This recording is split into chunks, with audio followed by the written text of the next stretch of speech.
Página 278. Ya al acercarse a casa de los Bertuján, cuando veía las grandes ventanas iluminadas por la luz de las lámparas, no se cerraban nunca las maderas.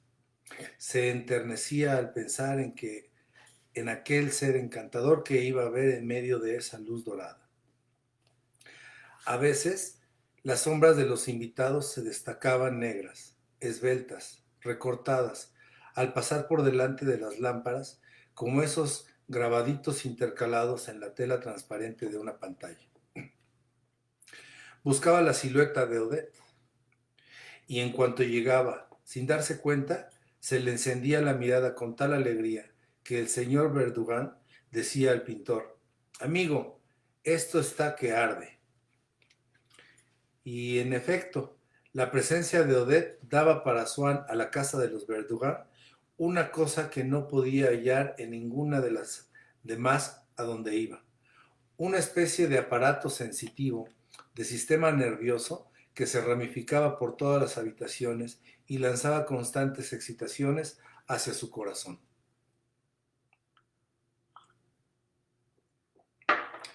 Así, el sencillo funcionamiento de aquel organismo social que era el clan de los Verdurán proporcionaba a Swann citas diarias con Odette, y gracias a él podía fingir que le era indiferente el verla o que no quería verla, sin que esto le expusiera a grave riesgo, porque aunque le escribiera durante el día, siempre estaba seguro de verla por la noche en casa de los Verdurán y acompañarla a casa. Pero un día en que pensó sin gusto en aquel inevitable retorno con ella, llevó hasta el bosque de Bolonia a su obrerita para retrasar el momento de ir a la casa de los Verdugán, y llegó allí tan tarde que Odette, creyendo que aquella noche ya no iría a Swann, se había marchado. Cuando vio que no estaba en el salón, Swann sintió un dolor en el corazón. Temblaba al verse privado de un placer cuya magnitud medía por ahora por primera vez, porque hasta entonces había estado seguro de tenerla cuando quisiera. Cosa esta que no nos deja apreciar nunca lo que vale un placer. ¿Has visto la cara que ha puesto cuando vio que Odette no estaba?, dijo Verdurán a su mujer. Me parece que está cogido. ¿La cara que ha puesto?, preguntó bruscamente el doctor Cottard, que no sabía de quién estaban hablando porque había salido un momento para ver a un enfermo, y que ahora volvía a recoger a su mujer. ¿Cómo? ¿No se ha encontrado usted en la puerta a Swann magnífico? ¿A un Swann magnífico? No. ¿Ha venido el señor Swann? Sí, pero un momento nada más. Un Swann muy agitado y muy nervioso. Es que ya se había marchado Odette, ¿sabe usted?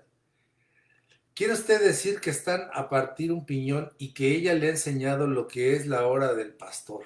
¿Eh? Dijo el doctor, probando prudentemente el sentido de esas locuciones. No, yo creo que no hay nada entre ellos, y me parece que Odette hace mal y se está portando como lo que es, como un alma de cántaro. Va, dijo el señor Verdurán. ¿Qué sabes tú si hay o no hay? Nosotros no hemos estado allí mirando si había o no. Es que me lo habría dicho Odette, replicó orgullosamente la señora de Verdurán. Me cuenta todas sus historias. Como en este momento no tiene a nadie, yo la he aconsejado que duerman juntos, pero dice que no puede, que Swann le gusta, pero que está muy corto con ella, y eso la azora a ella también. Además, dice que ella no le quiere de esa manera, que es un ser ideal, que tiene miedo a desflorar su cariño por Swann. En fin, yo no sé cuántas cosas, y yo creo, a pesar de todo, que es lo que la conviene. Yo no soy enteramente de tu misma opinión. No me acaba de gustar ese caballero. Me parece que le gusta darse tono. La señora de Verdugán se quedó muy quieta y adoptó una expresión inerte, como si se hubiera cambiado en estatua de ficción, con la que dio a entender que no había oído aquella frase insoportable de darse tono. frase que parecía implicar que era posible darse tono con ellos, es decir, que había alguien que era más que ellos.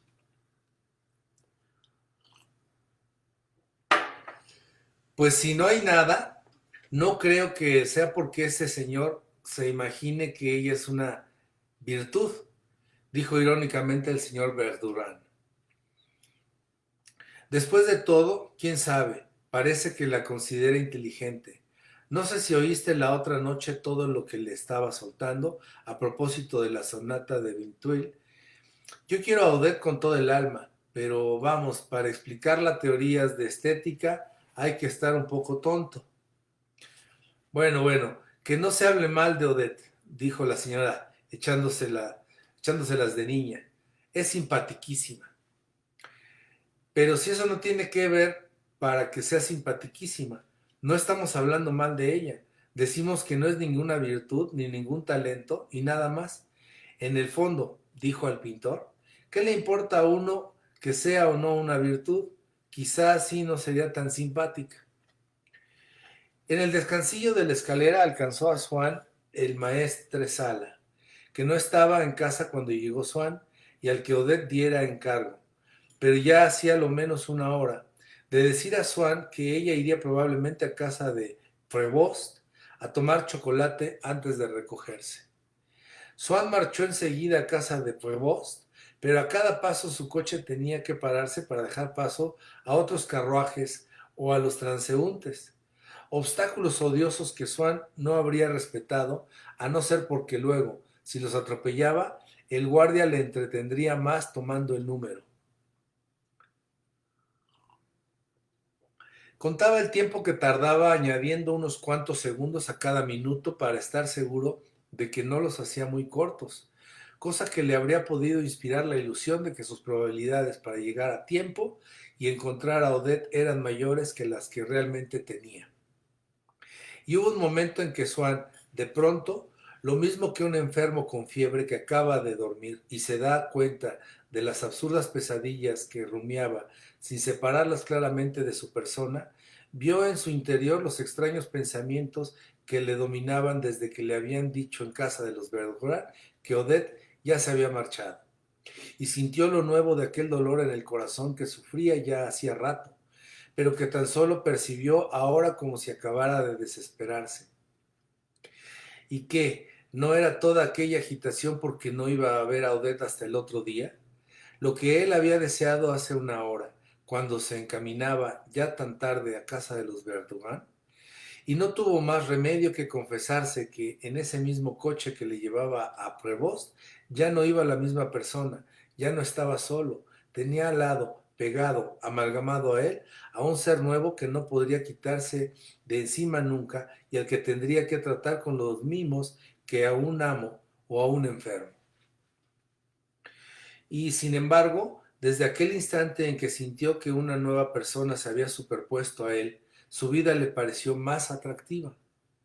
Y ya casi no se decía que aquel posible encuentro en casa de Prevost, cuya esperanza aniquilaba hasta tal punto todos los momentos que le precedían, que no quedaba idea ni recuerdo donde Swann pudiera ir a descansar su espíritu. Caso de ocurrir, sería muy probablemente como cualquiera de los demás, es decir, poca cosa. Como todas las noches, en cuanto estuviera con Odette, lanzaría una mirada furtiva sobre su móvil rostro, mirada que huiría enseguida por miedo a que Odette leyera en ella la insinuación de un deseo y no creyera ya en su desinterés, y enseguida dejaría de pensar en Odette, todo preocupado en buscar pretextos para que no se marchara tan pronto y en asegurarse sin aparentar mucho interés de que al otro día podría verla en casa de los Verdurin, es decir, preocupado en prolongar por un instante y en renovar por un día más la decepción y la tortura que le traía la vana presencia de aquella mujer, a la que se acercaba tanto sin atreverse nunca a abrazarla.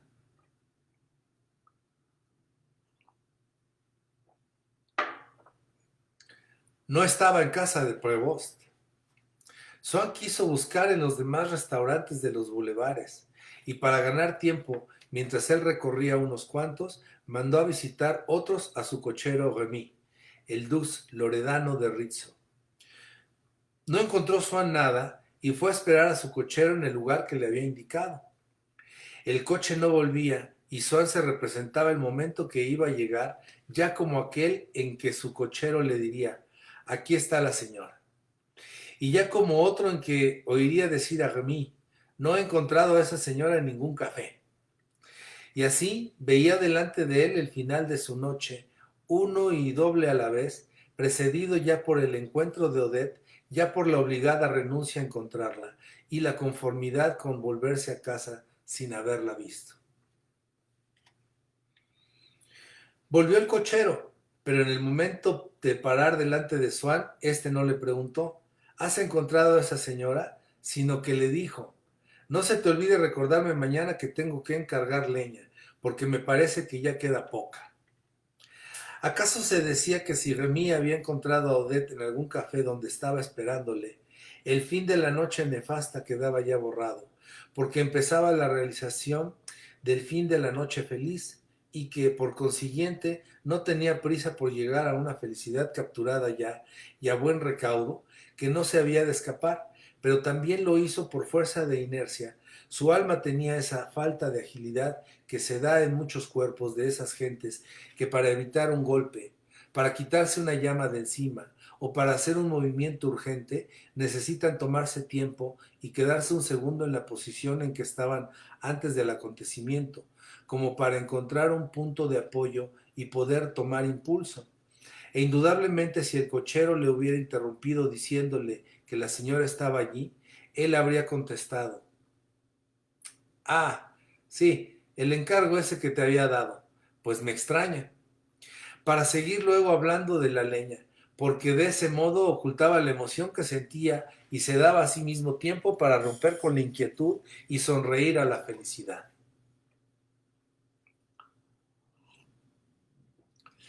Pero el cochero le dijo que no la había encontrado en ninguna parte, y añadió a modo de consejo y en su calidad de criado antiguo: lo mejor es que el señor se vaya a casa. Pero la indiferencia que Swann fingía fácilmente cuando Remy no podía alterar en nada el tenor de la respuesta que le traía, decayó ahora al ver cómo intentaba hacerle renunciar a su esperanza y a su rebusca. No, no es posible, exclamó. Tenemos que encontrar a esa señora. No hay más remedio. Hay un asunto que lo requiere, y si no, podría ofenderse. No sé cómo se va a dar por ofendida, respondió Remy, porque ella es la que se ha marchado sin esperar al señor, diciendo que iba a casa de Prévost y luego no ha ido. Ya empezaba a apagar en todas partes, por debajo de los árboles del bulevar, en una misteriosa oscuridad, erraban los pocos transeúntes apenas discernibles. De cuando en cuando una sombra femenina se acercaba a Swann, le decía unas palabras al oído y le pedía que la acompañara a su casa. Swann se estremecía. Iba rozando al pasar todos aquellos cuerpos oscuros, como si por el reino de las sombras, entre mortuorios fantasmas, fuera buscando a Eurídice. De todas las maneras de producirse el amor y de todos los agentes de diseminación de ese mal sagrado, uno de los más eficaces es ese gran torbellino de agitación que nos arrastra en ciertas ocasiones. La suerte está echada, y el ser que por entonces goza de nuestra simpatía se convertirá en el ser amado. Ni siquiera es menester que nos guste tanto o más que otros. Lo que se necesitaba es que nuestra inclinación hacia él se transformara en exclusiva, y esa condición se realiza cuando, al echarle de menos, en nosotros sentimos no ya el deseo de buscar los placeres que su trato nos proporciona, sino la necesidad ansiosa que tiene por objeto el ser mismo, una necesidad absurda que por las leyes de este mundo es imposible satisfacer y difícil de curar: la necesidad insensata y dolorosa de poseer a esa persona.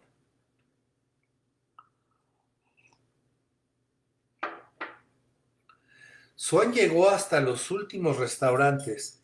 No había tenido calma más que para afrontar la hipótesis de la felicidad, pero ahora ya no ocultaba su agitación ni el valor que concedía al encuentro de Odette. y ofreció a su cochero una recompensa si la encontraba, como si así, inspirándole el deseo de dar con ella, que vendría a acumularse al suyo propio, fuera posible que Odette, aunque se hubiera recogido ya, siguiera estando en un café del boulevard. Fue hasta la Maison Doré, entró 2 veces en Tortone y salía sin haberla encontrado, del café inglés, con aire huraño y a grandes zancadas en busca del coche que le esperaba en la esquina del Boulevard de los Italianos, cuando de repente tropezó con una persona que venía en dirección contraria a la suya, Odette. Más tarde le explicó ella que, no habiendo encontrado sitio en Prévost, se fue a cenar a la Maison Doré, en un rincón donde Swann no supo encontrarla, y ahora se dirigía a tomar su coche. Tan inesperado fue para Odette el encuentro con Swann que se asustó. Él había estado corriendo medio París, más que porque creyera posible encontrarla, porque le parecía durísimo tener que renunciar. Y por eso aquella alegría que su razón estimaba irrealizable por aquella noche le pareció aún mucho mayor, porque no había colaborado en ella con la previsión de creerla verosímil, porque era ajena a él, y porque no se sacaba él del espíritu para dársela a Odette, sino que emanaba de ella misma la proyectaba hacia él.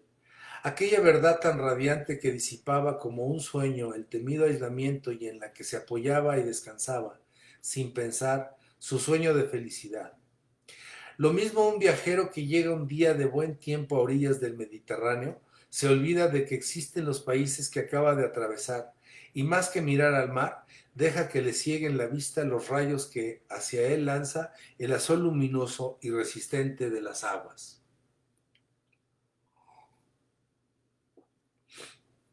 Subió con Odette en el coche de ella y mandó a su cochero que fuera detrás. Odette llevaba en la mano un ramo de catleyas y Swann vio, por debajo del pañuelo de encaje que le cubría la cabeza, que llevaba en el pelo flores de la misma variedad de orquídeas atadas al airón de plumas de cisne. Tocada la mantilla llevaba un traje de terciopelo negro que se recogía oblicuamente en la parte inferior para dejar asomar un trozo de falda de falla blanca. También por debajo del terciopelo asomaba otro paño de falla blanca en el corpiño, donde se abría el descote, en el cual se hundía otras cuantas catleyas. Apenas se había repuesto del susto que tuvo al toparse con Swann, cuando el caballo se encontró con un obstáculo y dio una huida. Llevaron una gran sacudida y Odette lanzó un grito y se quedó sin aliento, toda palpitante. No es nada, dijo él, no se asuste. Y la cogió por el hombro apoyándola contra su cuerpo para sostenerla. Luego dijo, no hable usted, no se canse más, contésteme por señas. ¿Me permite usted que la vuelva a poner bien las flores esas del descote que casi se caen con la sacudida? Tengo miedo de que las pierda usted. Voy a meterlas un poco más. Odette, que no estaba acostumbrada a que los hombres usaran tantos rodeos con ella, le dijo, sí, sí, hágalo. Pero Swann, azorado por la contestación y quizá también porque había hecho creer a Odette que el pretexto de las flores era sincero, y acaso porque él también empezaba a creer que lo había sido, exclamó, pero no hable usted, va a cansarse, contésteme por señas, que yo le entiendo. De veras que me deja usted. Mire, aquí hay un poco de, creo que es polen que se ha desprendido de las flores. Si me permite, se lo voy a quitar con la mano. ¿No la hago daño? No, quizá cosquillas, ¿eh? Pero es que no quiero tocar el terciopelo para no chafarle. ¿Ve usted? No había más remedio que sujetarlas, si no, se caen. Las voy a hundir un poco más. ¿De veras que no la molesto? ¿Me deja usted que las huela? A ver si no tiene perfume.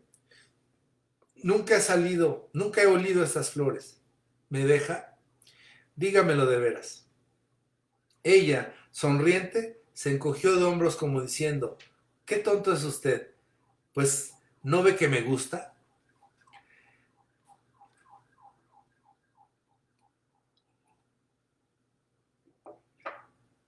Swann alzó la otra mano, acariciando la mejilla de Odette. Ella le miró fijamente, con ese mirar desfalleciente y grave de las mujeres del maestro florentino, que, según Swann, se le parecían. Los ojos rasgados, finos, brillantes, como los de las figuras botticellescas. Se asomaba al borde de los párpados como dos lágrimas que iban a desprender. Doblaba el cuello como las mujeres de Sandro le doblan, tanto en sus cuadros paganos como en los profanos, y con ademán que sin duda era habitual en ella y que se cuidaba mucho de no olvidar en aquellos momentos porque sabía que le sentaba bien, parecía como que necesitaba un gran esfuerzo para retener su rostro, igual que si una fuerza invisible le atrajera hacia Swann. Y Swann fue el que le retuvo un momento con las dos manos, a cierta distancia de su cara, antes de que cayera en sus labios. Y es que quiso dejar a su pensamiento tiempo para que acudiera, para que reconociera el ensueño que tanto tiempo acarició, para que asistiera a su realización, lo mismo que se llama a un pariente que quiere mucho a un hijo nuestro para que presencie sus triunfos. Quizás Swann posaba en aquel rostro de Odette, aún no poseído ni siquiera besado, y que veía por última vez esa mirada de los días de marcha con que queremos llevarnos un paisaje que nunca se volverá a ver.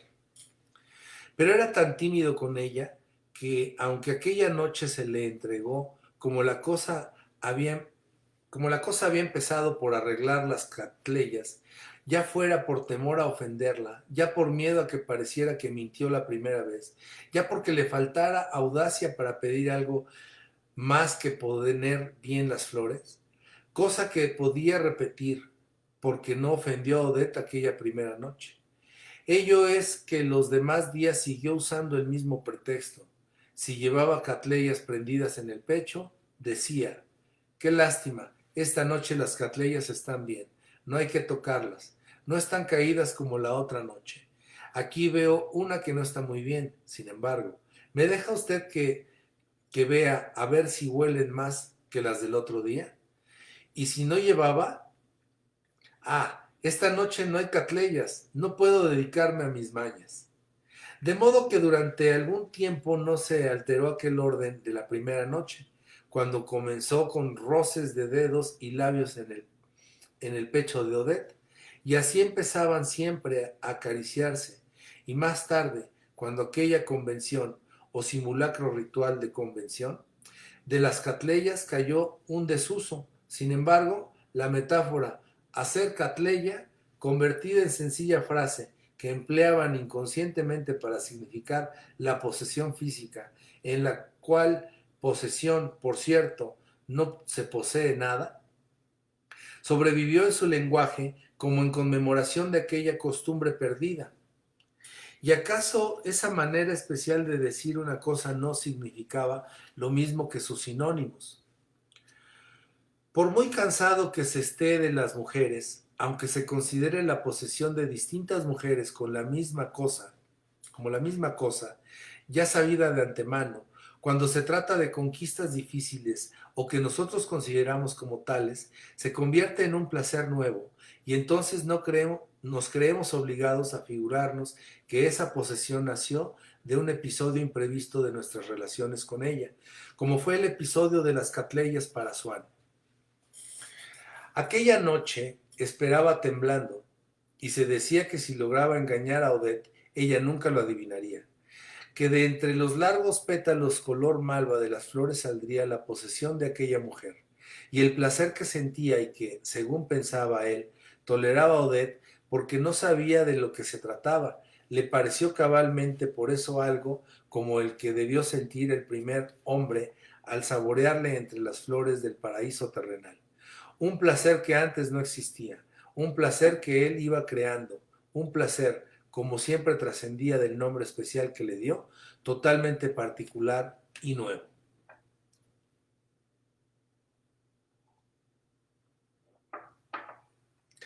Ahora Todas las noches, cuando la llevaba hasta su casa, Odette le hacía entrar y muchas veces salía luego en bata a acompañarla hasta el coche y le besaba delante del cochero diciendo, ¿y a mí qué? ¿Qué me importa la gente?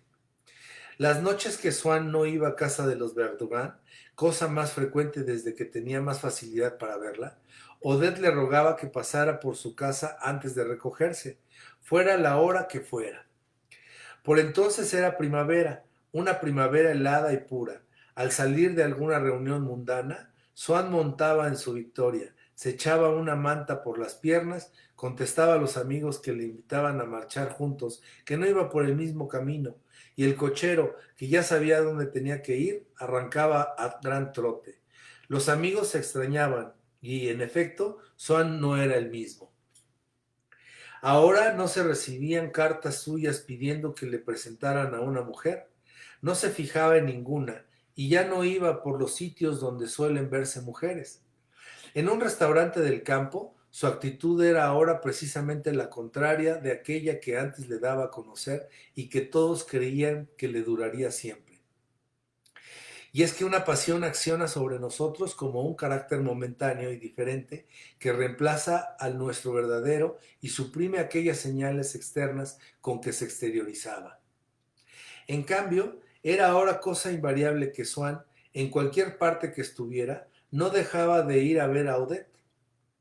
Recorría inevitablemente el espacio que le separaba de ella, espacio que era como la pendiente misma, irresistible y rápida, de su vida. Realmente muchas veces se entretenía hasta tarde en alguna casa aristocrática y habría preferido volver derecho a su casa sin dar aquel largo rodeo y no ver a Odette hasta el otro día. Pero el hecho de tener que molestarse a una hora normal por causa de ella, de adivinar que los amigos, cuando se separaban de ellos, decían, siempre tiene que hacer, debe de haber una mujer que le haga ir a su casa a todas horas. Le daba la sensación de que estaba viviendo la vida que los hombres que tienen un amor en su existencia y que, por el sacrificio que hacen de su tranquilidad y sus intereses a un voluptuoso ensueño, reciben en cambio una íntima delectación. Además, sin que él se diera cuenta, la certidumbre de que Odette le esperaba, de que no estaba con otras personas, que no volvería sin verla, neutralizaba aquella angustia, olvidada ya, pero siempre latente, que sintió la noche que le dijeron que ya se había marchado de casa de los Verdurin, angustia tan apaciguada ahora que casi podía llamarse felicidad. Quizá esa angustia que debía la importancia que había tomado Odette para Swann.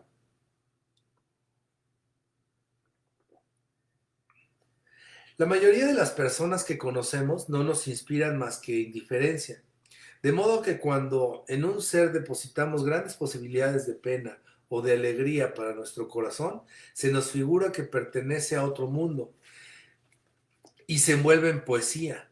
Convierte nuestra vida en una gran llanura donde nosotros nos apreciamos más que la distancia que de él nos separa. Swann no podía por menos de inquietarse cuando se preguntaba lo que Odette sería para él en el porvenir. Muchas veces, al ver desde su victoria en aquellas hermosas y frías noches la luz de la luna que difundía su claridad entre sus ojos y las calles desiertas, pensaba en aquel rostro claro, levemente rosado, como el de la luna, que surgió un día ante su alma y que desde entonces proyectaba sobre el mundo la luz misteriosa en que aparecía envuelto. Si llegaba cuando Odette ya había mandado acostarse a sus criados, en vez de llamar a la puerta del jardín, iba primero a la callecita trasera a la que daba, entre las demás ventanas, iguales pero oscuras, de los hotelitos contiguos, la ventana, la única iluminada, de la alcoba de Odette, en el piso bajo. Daba un golpecito en el cristal y ella ya estaba sobre aviso. Contestaba y salía a esperarle a la puerta de entrada del otro lado. Encima del piano estaban abiertas algunas de las obras musicales favoritas de Odette, el Vals de las Rosas y Pobre Loco de Tagliafico, obra que debía tocarse en su entierro, según decía en su testamento. Pero Swann le pedía que tocara, en vez de estas cosas, la frase de la sonata de Vinteuil, aunque Odette tocaba muy mal. Pero muchas veces la visión más hermosa que nos queda de una obra es la que se alzó por encima de unos sonidos falsos que unos torpes dedos iban arrancando a un piano desafinado. Para Swann, la frase continuaba espiritualmente asociada a su amor por Odette. Bien sabía él que ese amor no correspondía a nada externo que los demás pudieran percibir, y se daba cuenta de que las cualidades de Odette no justificaban el valor que concedía a los ratos que pasaba a su lado. Y más de una vez, cuando dominaba en Swann la inteligencia positiva, quería dejar de sacrificar tantos intereses intelectuales y sociales a ese placer imaginario. Pero la frase, en cuanto la oía, sabía ganarse en el espíritu de Swann el espacio que necesitaba, y ya las proporciones de su alma se cambiaban, y quedaba en ella margen para un gozo que tampoco correspondía a ningún objeto exterior, y que, sin embargo, en vez de ser puramente individual como el del amor, se imponía a Swann con realidad superior a la de las cosas concretas. La frase despertaba en él la sed de una ilusión desconocida, pero no le daba nada para saciarla. De modo que aquellas partes del alma de Swann donde la frasecita iba borrando la preocupación por los intereses materiales, por las consideraciones humanas y corrientes, y quedaban vacías, en blanco, y Swann podía inscribir en ellas el nombre de Odette. Además, la frase infundía su misteriosa esencia en aquello que podía tener de falaz y de pobre el afecto de Odette. Y al mirar el rostro que ponía Swann cuando la oía, hubiérase dicho que estaba absorbiendo un anestésico que le ensanchaba la respiración. Y en efecto, el placer que le proporcionaba la música y que pronto sería en él verdadera necesidad, se parecía en aquellos momentos al placer que habría sentido respirando perfumes, entrando en contacto con un mundo que no está hecho para nosotros, que nos parece informe porque no le ve nuestros ojos y sin significación porque escapa a nuestra inteligencia y solo le percibimos por un sentido único. Gran descanso, misteriosa renovación para Swann, que en sus ojos, aunque eran delicados gustadores de la pintura, y en su ánimo, aunque era fino observador de costumbres, llevaba indeleblemente marcada la sequedad de su vida, el sentirse transformado en criatura extraña a la humanidad, ciega, sin facultades lógicas, casi en un fantástico unicornio, en un ser quimérico que solo percibía el mundo por el oído, y cómo, sin embargo, buscaba en la frase de Vinteuil una significación hasta cuya hondura no podía descender su inteligencia. Sentía una rara embriaguez en despojar a lo más íntimo de su alma de todas las ayudas del razonar y en hacerla pasar a ella sola por el colador, por el filtro oscuro del sonido.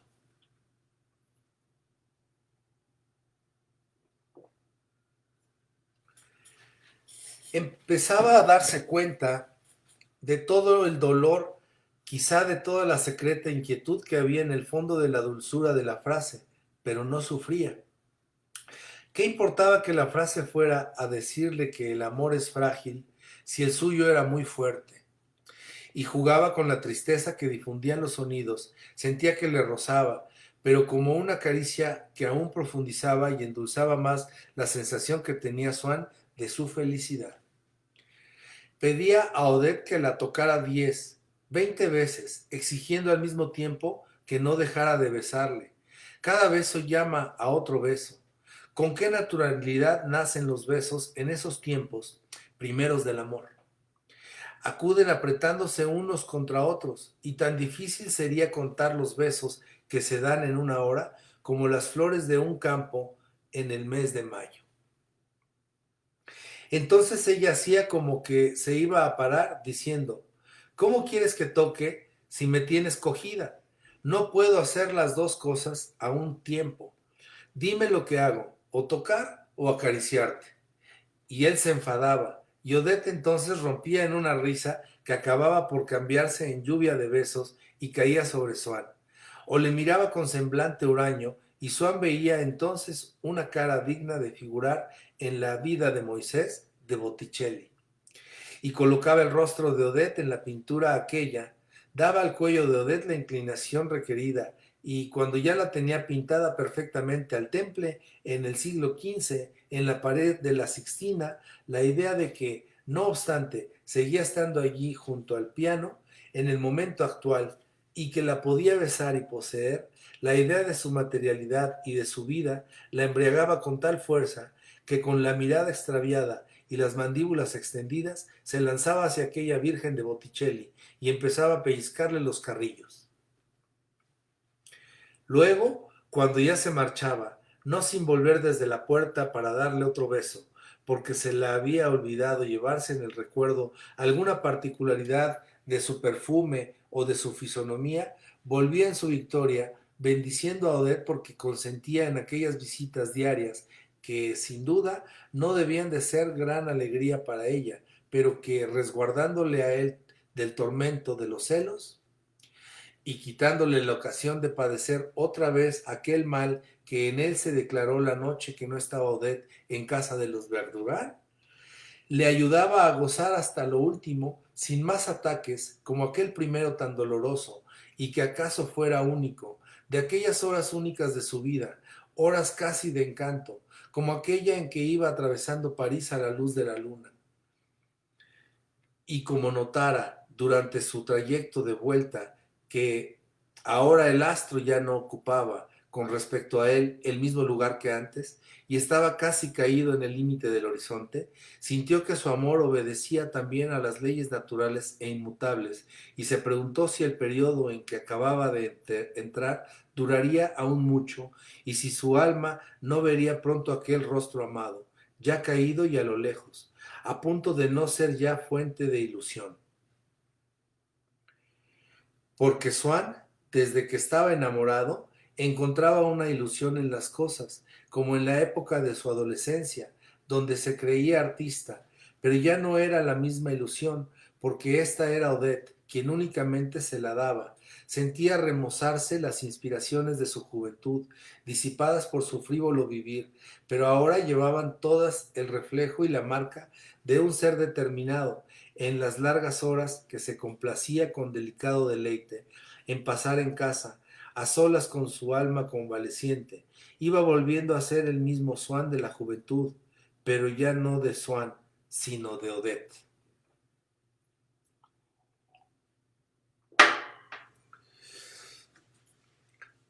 No iba a casa de Odette más que por la noche, y nada sabía de lo que hacía en todo el día, como nada sabía de su pasado. Y hasta le faltaba ese insignificante dato inicial que nos permite imaginarnos lo que no sabemos y nos entra en ganas de saberlo. Así que no se preguntaba lo que hacía ni lo que fuera su vida pasada. Tan solo algunas veces se sonreía al pensar que unos años antes, cuando aún no la conocía, le habían hablado de una mujer que, si no recordaba mal, era la misma, como de una ramera, como de una entretenida, una de esas mujeres a las que todavía atribuía Swann, porque entonces aún tenía poco mundo, el carácter completa y fundamentalmente perverso con que la revistió la mucha fantasía de ciertos novelistas. Y se decía que muy a menudo basta con volver al revés las reputaciones que forman la gente para juzgar exactamente a una persona, porque aquel carácter que la gente atribuía a Odette oponía él una Odette buena, ingenua, enamorada del ideal y casi tan incapaz de mentir que, como una noche le rogara, con objeto de poder cenar solos, que escribiera a los Verdurán diciendo que estaba mal.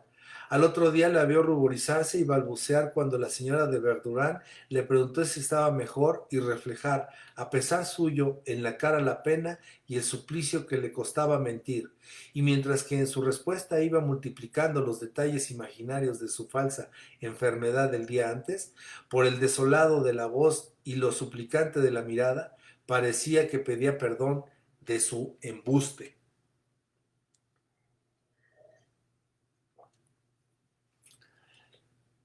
Algunas, aunque pocas,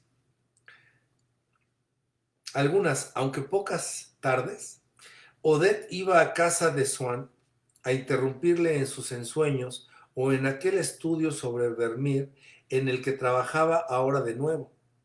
Le decían que la señora de Crecy estaba esperando en la sala. Swann iba enseguida a recibirla, y en cuanto abría la puerta, aparecía en el rostro de Odette una sonrisa que transformaba la forma de su boca, el modo de mirar, el modelado de las mejillas. Swann, luego, a solas, volvía a ver esa sonrisa, o la del día antes, o aquella con la que acogió en tal ocasión, o la que sirvió de respuesta la noche que Swann le preguntó si le permitía que arreglara las catleyas del escote.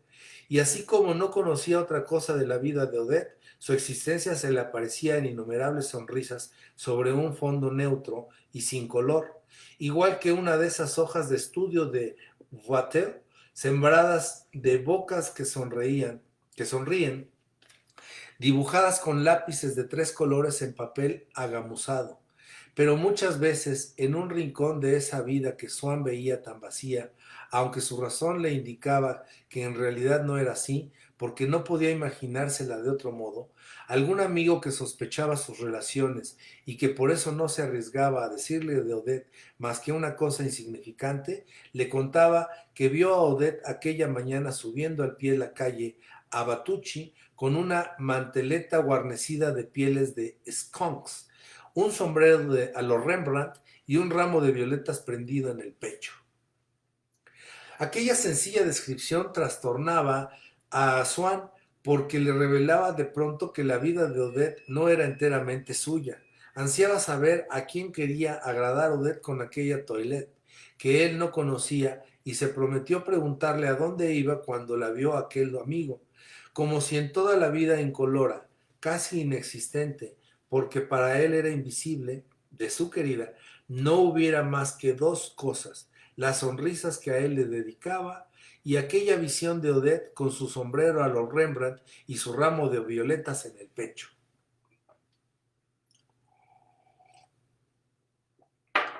Excepto cuando le pedía la frase de Vinteuil en vez del Vals de las Rosas, Swann nunca le hacía tocar las cosas que le gustaban a él, y ni en música ni en literatura intentaba corregir su mal gusto. Se daba perfecta cuenta de que no era inteligente. Cuando le decía que a ella le gustaba mucho que le hablaran de los grandes poetas, es porque se imaginaba que inmediatamente iba a oír coplas heroicas y románticas del género de las del Visconde Borelli, pero más emocionantes aún. Le preguntó si Vermeer de Death había sufrido por amor a una mujer y si era una mujer la que le había inspirado sus obras. Y cuando Swann le confesó que no se lo podía decir, Odette ya perdió todo interés por aquel pintor. Solía decir: sí, la poesía, ya lo creo. Nada sería más hermoso si fuera verdad y si los poetas creyeran en todo lo que dicen. Pero algunas veces son más interesados que nadie. Que me lo digan a mí. Tenía yo una amiga que estuvo en relaciones con un poetilla. En sus versos todo se volvía a hablar del amor, del cielo y de las estrellas. Pero buen chasco le dio, se le comió más de 300,000 francos. Si Swann entonces intentaba enseñarle lo que era la belleza artística y cómo había que admirar los versos y los cuadros, ella, al cabo de un momento, dejaba de atender y decía: sí, pues yo no me lo figuraba así. Y Swann notaba que en ella tal decepción que prefería mentir, decirle que todo aquello no era nada, fruslerías nada más, que no tenía tiempo para abordar lo fundamental, que todavía había otra cosa. Y entonces ella le interrumpía: ¿otra cosa? ¿El qué? Entonces, dímelo. Pero él se guardaba de decirlo porque ya sabía que lo que dijera le había de parecer insignificante y distinto de lo que se esperaba, mucho menos sensacional y conmovedor. Y temía Swann que al perder la ilusión del arte no perdiera Odette al mismo tiempo la ilusión del amor.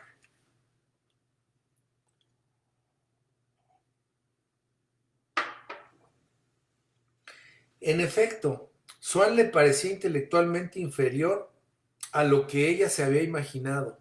Nunca pierdes la sangre fría. No puedo definirte. Y lo que más la maravillaba era la indiferencia con que miraba al dinero, su amabilidad para todo el mundo y su delicadeza. Ocurre muchas veces, en efecto, y con personas de más valía, que Swan, con un sabio, con un artista, cuando su familia y sus amigos saben estimar lo que vale, que el sentimiento que demuestra que la superioridad de su inteligencia se impuso a ellos no es un sentimiento de admiración por sus ideas, porque no las entienden, sino de respeto a su bondad. A Odette le inspiraba también respeto la posición que ocupaba Swann en la sociedad aristocrática, pero nunca deseó que su amante probara a introducirla en aquel ambiente. Pensaba que Swann no lo lograría y además tenía miedo de que solo con hablar de ella provocara revelaciones temibles. Ello es lo que había arrancado la promesa de no pronunciar nunca su nombre. Le dijo que el motivo que tenía para no hacer vida de sociedad era que hace muchos años regañó a una amiga, la cual, para vengarse, había ido hablando mal de ella. Swan objetaba, pero tu amiga no conoce a todo el mundo. Sí, esas cosas se corren como una mancha de aceite y la gente es tan mala. Por un lado, Swan no entendió bien esta historia, pero por otro, sabía que esas proposiciones, la gente es tan mala y la calumnia se extiende como una mancha de aceite, se consideran generalmente como verdaderas. Así pues, debía de haber casos en que se aplicara concretamente. ¿Era el de Odette uno de ellos? Y esta pregunta le preocupaba, pero no por mucho tiempo, porque padecía también Swann de aquella pesadez de espíritu que aquejaba a su padre cuando se planteaba un problema difícil.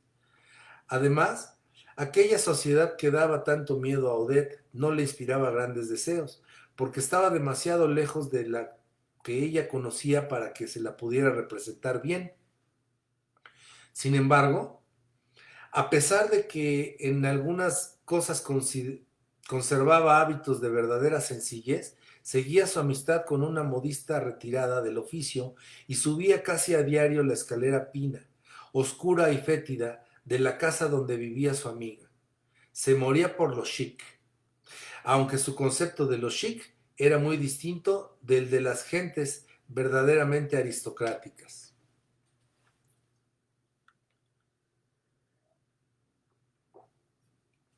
Para estas, el chic es una emanación de unas cuantas personas que lo proyectan en un radio bastante amplio y con mayor o menor fuerza según lo que se viste de su intimidad, sobre el grupo de sus amigos o de los amigos de sus amigos, cuyos nombres forman una especie de repertorio. Este repertorio le guardan en la memoria las gentes del gran mundo y tienen respecto a estas materias una erudición de la que sacan un modo de gusto y de tacto especiales. Así que Swann, sin necesidad de apelar a su ciencia del mundo, al leer en un periódico los nombres de los invitados a una comida, podía decir inmediatamente hasta qué punto había sido chic. Lo mismo que un hombre culto aprecia por la simple lectura de una frase la calidad literaria de su autor.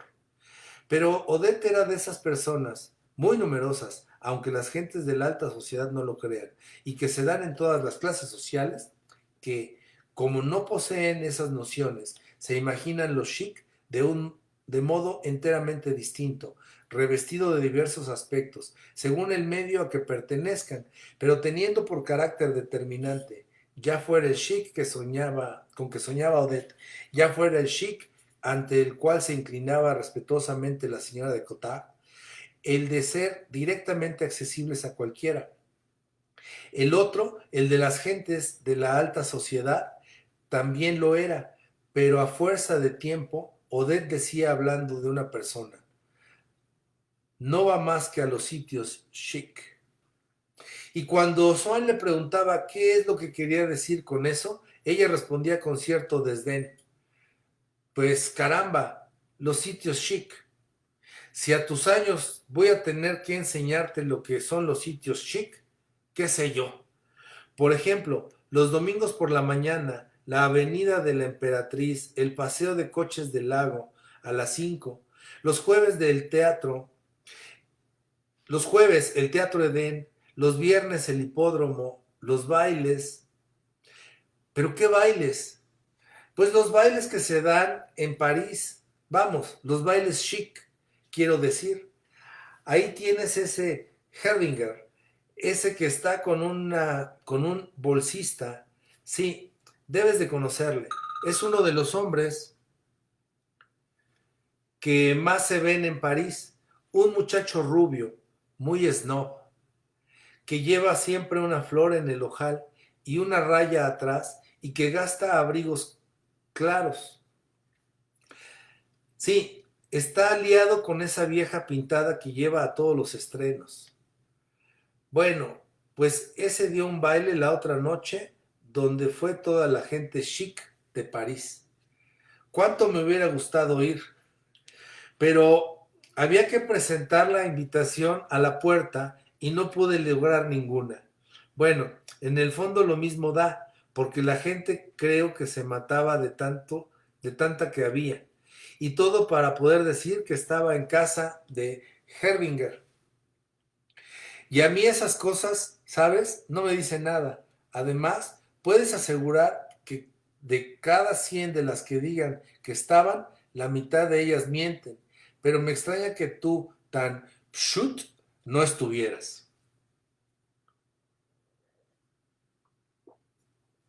Swann nunca intentaba hacerla modificar su concepto del chic. Pensaba que el suyo no valía mucho más y era tan tonto y tan insignificante como el otro. Así que ningún interés tenía de enseñarle a su querida. Tanto que cuando ya llevaban meses de relaciones, ella solo se interesaba por las amistades de Swann en cuanto podían servirla para tener tarjetas de entrada al paso de las carreras, a los concursos hípicos o billetes para los estrenos. Le gustaba que cultivara amistades tan útiles, pero se inclinaba a considerarlas poco chic. Desde que un día vio por la calle a la marquesa de Villeparisis con un traje de lana negro y una capota con bridas. Pero si parece una acomodadora, una portera vieja, darling, y es marquesa. Yo no soy marquesa, pero me tendrían que dar mucho dinero para salir disfrazada de ese modo. No comprendía por qué vivía Swann en la casona del muelle de Orleans, que le parecía, sin atreverse a decírselo nunca, indigna de él. Tenía la pretensión de que le gustaban las antigüedades y tomaba una expresión de finura y arrobo cuando decía que le gustaba pasarse todo un día revolviendo cacharros, buscando baratillos y cosas antiguas, aunque se empeñaba, como haciéndolo cuestión de honor y como si obedeciera a un precepto de familia, en no contestar nunca cuando Swann le preguntaba lo que había hecho y en no dar cuentas de cómo gastaba el tiempo. Una vez habló a Swann de una amiga suya que la había invitado y que tenía una casa amueblada toda con muebles de época. Swann no pudo averiguar qué época era aquella. Después de pensarlo un poco, dijo Odette que era allá de la Edad Media. Con eso quería decir que las paredes tenían entabladuras. Poco después volvió a hablarle de su amiga y añadió con el tono vacilante y de estar enterado con que se citan las palabras de una persona que estuvo cenando con uno la noche antes y cuyo nombre era desconocido, pero al que los anfitriones consideraban como persona tan célebre que se da por supuesto que el interlocutor sabe perfectamente de quién se trata. Tiene un comedor del 18. Comedor que por lo demás le parecía horroroso, pobre, como si la casa no estuviera acabada, que sentaba muy mal a las mujeres y que nunca se pondría de moda. Y volvió a hablar por tercera vez de aquel comedor, mostrando a Swann las señas del artista que lo hizo, diciéndole que de buena gana le llamaría, cuando tuviera dinero, para ver si podía hacerle no uno como aquel de su amiga, sino el que ella soñaba, y que por desgracia no casaba con las proporciones de su hotelito, con altos aparadores, muebles renacimiento y chimeneas como las del castillo de Blois. Aquel día se le escapó delante de Swann lo que opinaba de su casa del muelle de Orleans, como Swann criticara que a la amiga de Odette le diera, no por el estilo Luis XVI, porque ese estilo, aunque se ve poco, puede ser delicioso, sino por la falsificación de lo antiguo. Ella le dijo: pero no querrás que viva como tú, entre muebles rotos y alfombras viejas, porque en Odette aún no podía más la aburguesada respetabilidad que el diletantismo de la cocotte. Página 300.